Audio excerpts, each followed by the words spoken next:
Redê, Redê do coração, queridos irmãos e irmãs. Que bom encontrá-los novamente aqui no canal da Redê no YouTube. Graça e paz sobre a sua vida e sobre todos os seus familiares. Imagino que você, como eu, esteja cansado desse longo período de distanciamento social. Ficar tanto tempo em casa é difícil e as saudades dos amigos e da igreja aperta e é enorme. Mas o fato é que a pandemia não acabou.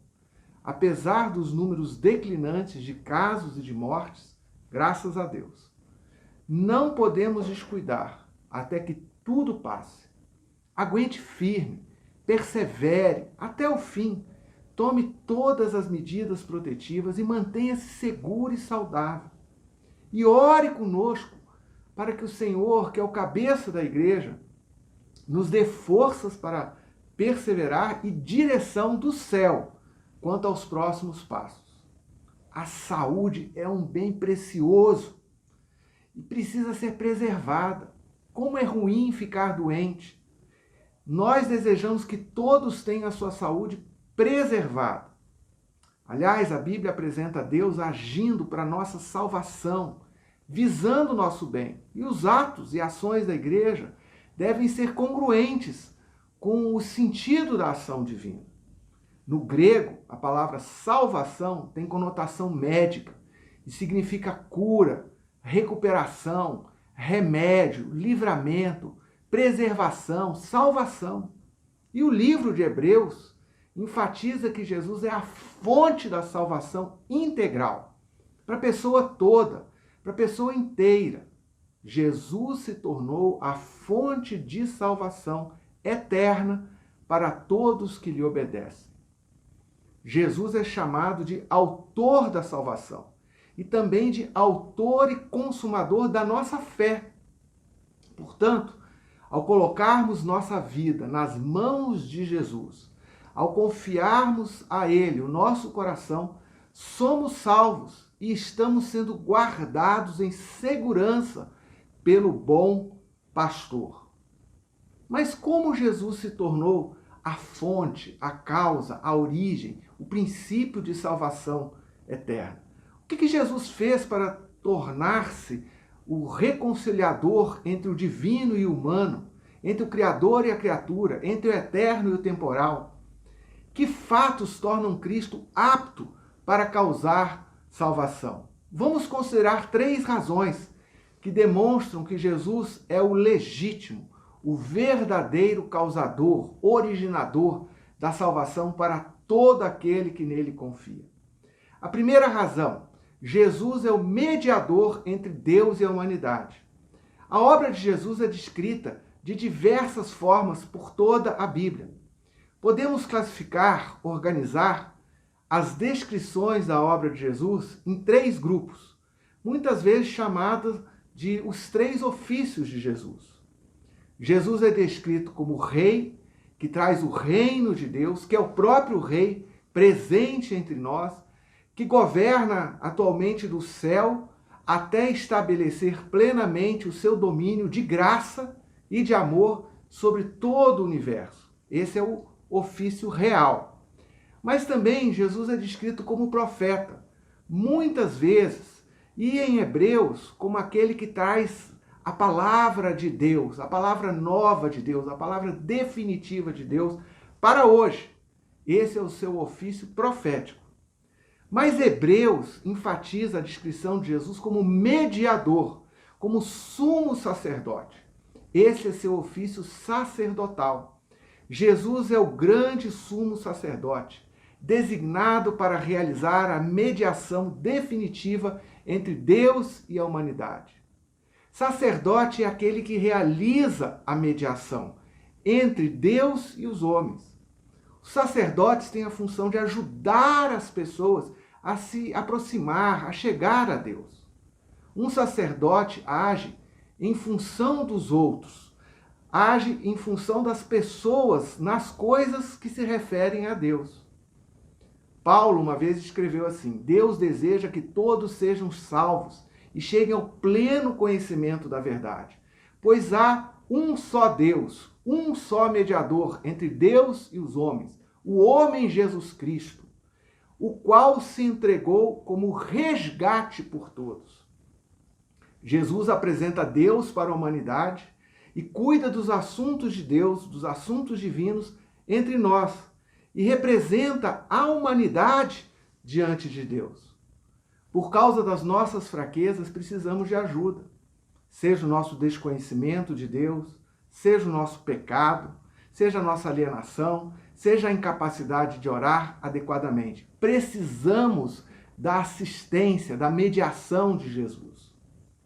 A lei de Moisés estabeleceu a função sacerdotal.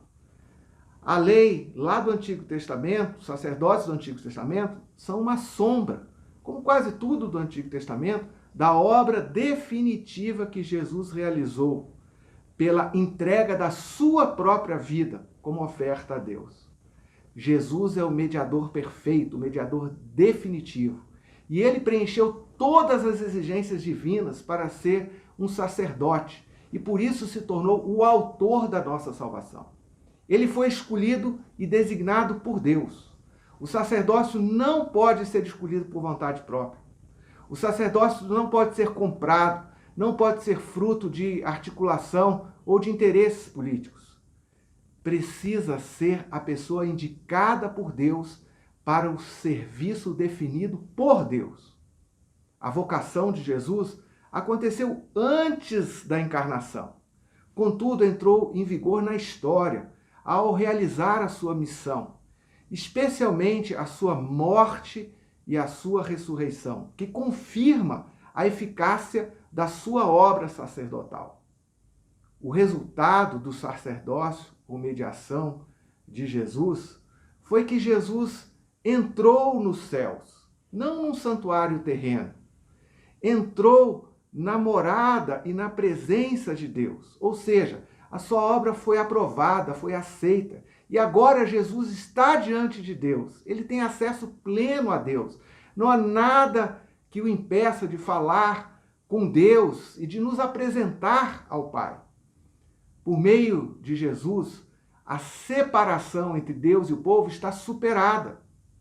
Jesus alcançou uma honra que nenhum outro sacerdote pôde alcançar. Nossa segurança está diretamente relacionada à capacidade do sumo sacerdote. A perfeição de Cristo é a base para a nossa salvação. Jesus é o sacerdote eterno, para sempre, estável, que não muda, duradouro. Qual a implicação e significado disso para nós? Por termos tão excelente mediador, devemos apegar-nos com toda firmeza à fé que confessamos, que professamos, sem vacilar, sem desvios, sem desistência. Porque temos tão excelente mediador, podemos entrar no descanso de Deus, podemos entrar na presença de Deus, podemos confiar nos efeitos eternos do seu sacerdócio. A segunda razão é que Jesus se identificou totalmente com a humanidade. Para ser sacerdote, reconciliando Deus e os homens, é necessário que Jesus seja realmente humano, totalmente humano, gente como a gente é. A sua encarnação é essencial para a sua experiência de identificação plena com a vida humana. Inclusive os fatos relativos ao seu sofrimento e à sua morte. Jesus participa da nossa natureza humana para que nós pudéssemos participar das realidades celestiais, da comunhão com Deus, da presença do Espírito Santo, do perdão, da vocação celestial, da santidade divina, etc. e tantas outras bênçãos. Jesus não é uma figura mítica, é uma figura histórica, uma pessoa histórica, gente de carne e osso. Por isso Jesus pôde se compadecer, ser simpático, compreender, condoer-se de nós. Compadecer-se é simpatel no grego, simpatia em português. Jesus tem profunda empatia com a fraqueza humana. Isso enfatiza a humanidade comum entre o sacerdote e aqueles que representa. Ele é idêntico a seus irmãos de carne e sangue em todos os aspectos, porém, vencendo o pecado. Jesus pode ser compassivo porque participou intensamente dos nossos dramas humanos, das profundas experiências de dor, sofrimento e até de morte. Jesus não apenas se tornou plenamente humano, mas vivenciou os mesmos desafios, as mesmas tentações que nós, como seres humanos, temos que enfrentar. Por isso, ele pode efetivamente se compadecer de nós. Ele já trilhou o mesmo caminho do sofrimento, da angústia. E como bom pastor, é nosso companheiro de caminhada, caminha conosco. Porque Jesus foi tentado, ele pode nos ajudar. Ele é altamente capaz para nos conduzir em meio a provações. Podemos contar com um sumo sacerdote glorioso e, ao mesmo tempo, conhecedor e comprometido com as dores e angústias humanas. A compaixão de Jesus é um estímulo para buscarmos a Deus. A nossa resposta à proximidade, à aproximação de Jesus é aproximarmos-nos do trono da graça para obter misericórdia e graça. Você pode colocar tudo diante de Deus, os pesos, os pecados, obter misericórdia, as lutas, as tentações e obter graça e capacitação divina. O trono divino é o trono de graça, o lugar da presença de Deus, onde ele reina com amor e onde a graça emana para o seu povo. Cristo é misericordioso, é o sumo sacerdote misericordioso que media em nosso favor, que se compadece das nossas fraquezas. Portanto, precisamos reconhecer as nossas fraquezas. Jesus veio buscar e salvar os perdidos, para que todo aquele que se reconhece fraco, incapacitado, experimente essa misericórdia da parte de Deus. Quando admitimos a nossa dependência de socorro divino, recebemos o auxílio de Deus, que Deus promete, cumpre a todos aqueles que o buscam. Saibam todos que são tentados, que estão em dúvida, que estão vacilando, que estão caídos, que estão desviados, que a obra de Jesus é maior que qualquer pecado e que há volta, tem uma porta aberta para os que erraram, até para os piores, que se percebem como indignos e desqualificados. Mas há uma terceira razão. Jesus se tornou modelo de pessoa plena, completa. Como ser humano, Jesus foi aperfeiçoado. Ele não tinha defeitos ou erros, mas precisou aprender a obediência, a cumprir a vontade de Deus pela obediência a Deus em meio às tentações e diante do sofrimento.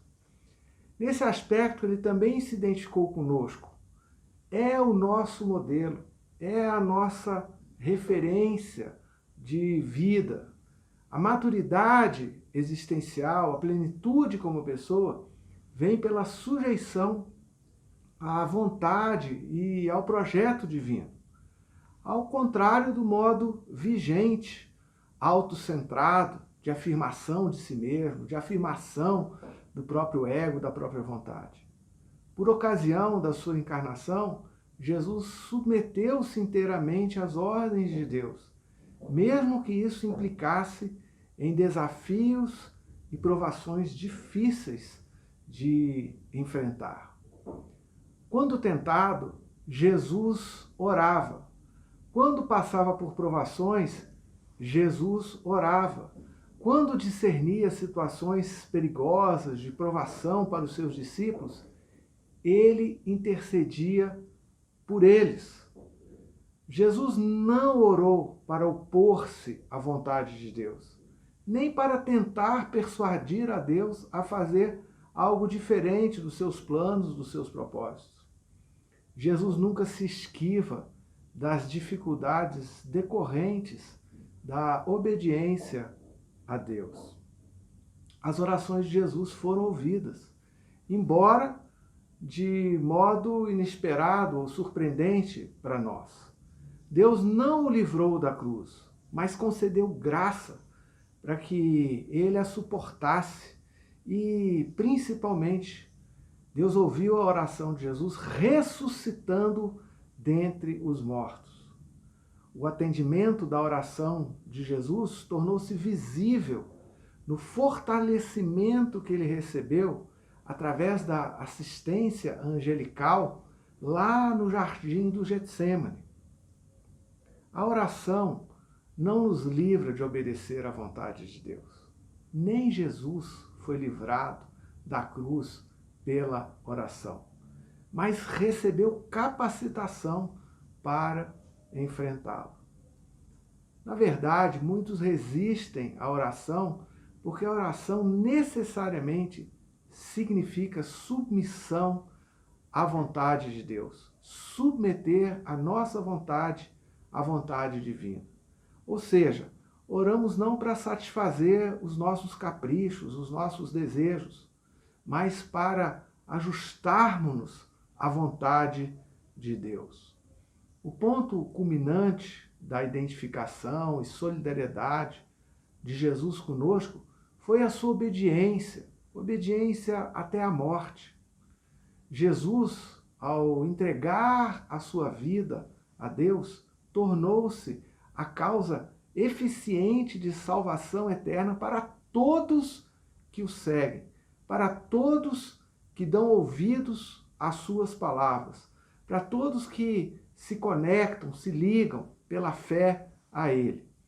Todos precisamos saber que Jesus é o modelo, é o protótipo, é o caminho que devemos seguir. Ele é o pioneiro e devemos seguir os seus passos para experimentar a mesma obediência que ele vivenciou.